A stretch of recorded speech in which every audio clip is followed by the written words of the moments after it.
പ്രിയപ്പെട്ട കൂട്ടുകാരെ, K5 LSS online ക്ലാസ്സിൻ്റെ ഇന്നത്തെ എപ്പിസോഡിലേക്ക് എല്ലാവർക്കും ഹൃദ്യമായ സ്വാഗതം. ഇന്ന് നമ്മൾ സ്വാതന്ത്ര്യ സമര ചരിത്രത്തിലെ ഗാന്ധിജിയുടെ നേതൃത്വത്തിൽ നടന്ന രണ്ടാമത്തെ സത്യാഗ്രഹ സമരമായ കേഡ സമരത്തെക്കുറിച്ച് അല്പം പഠിക്കാം. 1918 മാർച്ച് 22 മുതൽ ജൂൺ 5 വരെ ഗുജറാത്തിലെ ഖേഡ ജില്ലയിൽ നടന്ന സമരമാണ് ഖേഡ സമരം.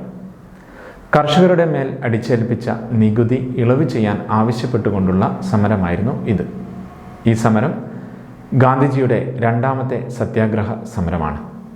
വിളകൾക്കുണ്ടായ നാശവും നാട്ടിൽ പടർന്നു പിടിച്ച പ്ലേഗ് രോഗവും കാരണം കർഷകർക്ക് ഉയർന്ന നികുതി അടച്ചു തീർക്കാൻ കഴിഞ്ഞില്ല.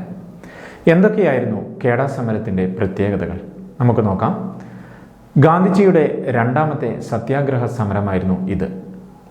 ഈ സമരത്തിൻ്റെ ഭാഗമായി നികുതി തൊട്ടടുത്ത വർഷം ഒഴിവാക്കി. നികുതി വർധനവിൻ്റെ നിരക്ക് കുറച്ചു. പിടിച്ചെടുത്ത കൃഷിഭൂമികൾ കർഷകർക്ക് നൽകി. അടുത്തതായി മറ്റൊരു സമരമായ അഹമ്മദാബാദ് തുണിമിൽ സമരം. 1918 മാർച്ച് 15 ഗുജറാത്തിലെ അഹമ്മദാബാദിൽ നടന്ന സമരമായിരുന്നു ഇത്. ഈ സമരത്തിന് മറ്റൊരു പ്രത്യേകത, ഗാന്ധിജി നടത്തിയ ആദ്യത്തെ നിരാഹാര സമരമായിരുന്നു ഇത്. തുണിമിൽ അല്ലെങ്കിൽ ടെക്സ്റ്റൈൽ തൊഴിലാളികളുടെ കൂലി വർധനവിന് വേണ്ടിയായിരുന്നു അഹമ്മദാബാദ് തുണിമിൽ സമരം നടന്നിരുന്നത്. സമരത്തിൻ്റെ ഭാഗമായി തൊഴിലാളികളുടെ കൂലി വർദ്ധിപ്പിച്ചു. പ്രിയപ്പെട്ട കൂട്ടുകാരെ, ഇതുവരെ നമ്മൾ 3 സമരങ്ങളാണ് പങ്കുവച്ചിട്ടുള്ളത്.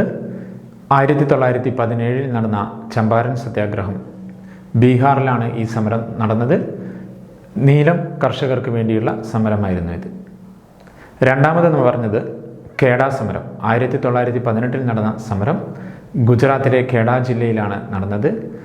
കർഷകരുടെ മേൽ അടിച്ചേൽപ്പിച്ച നികുതി കുറയ്ക്കുന്നതിന് വേണ്ടിയുള്ള സമരമായിരുന്നു ഇത്. മൂന്നാമതായി 1918 തന്നെ നടന്നിട്ടുള്ള അഹമ്മദാബാദ് തുണിമിൽ സമരം, തുണിമിൽ തൊഴിലാളികളുടെ കൂലി വർധനവുമായി ബന്ധപ്പെട്ടുകൊണ്ടുള്ള ഒരു സമരമായിരുന്നു ഇത്. ഈ 3 സമരങ്ങളും വിജയിക്കുകയും ചെയ്തു. ഇന്ത്യൻ സ്വാതന്ത്ര്യ സമരത്തിലെ സുപ്രധാനമായ മറ്റൊരു നിയമമായിരുന്നു Rowlatt act. Sir Sidney Rowlatt പാസാക്കിയ നിയമമാണ് ഇത്. എന്തായിരുന്നു റൗലറ്റ് ആക്ട്? ആരെയും അറസ്റ്റ് ചെയ്ത് വിചാരണ കൂടാതെ എത്ര കാലം വേണമെങ്കിലും തടവിൽ വെക്കാൻ സാധിക്കുമായിരുന്ന നിയമമാണ് ഇത്. റൗലറ്റ് ആക്ടിനെതിരെ നടന്ന സമരങ്ങളുടെ ഭാഗമാണ് ജാലിയൻ വാലാബാഗ് കൂട്ടക്കൊലയും ചൗരി ചൗര സംഭവവും നിസ്സഹകരണ സമരങ്ങളും ഒക്കെ. 1919 മാർച്ച് 18 പാസാക്കിയ റൗലറ്റ് ആക്ട് ഇന്ത്യക്കാരുടെ പ്രതിഷേധത്തിൻ്റെ ഭാഗമായി 1922 ഈ നിയമം റദ്ദ് ചെയ്തു.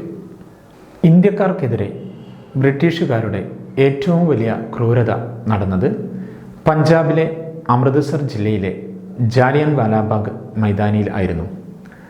ജാലിയൻ വാലാബാഗ് കൂട്ടക്കൊല എന്ന പേരിൽ അറിയപ്പെടുന്ന ഈ സംഭവം നടന്നത് 1919 ഏപ്രിൽ 13 ആണ്.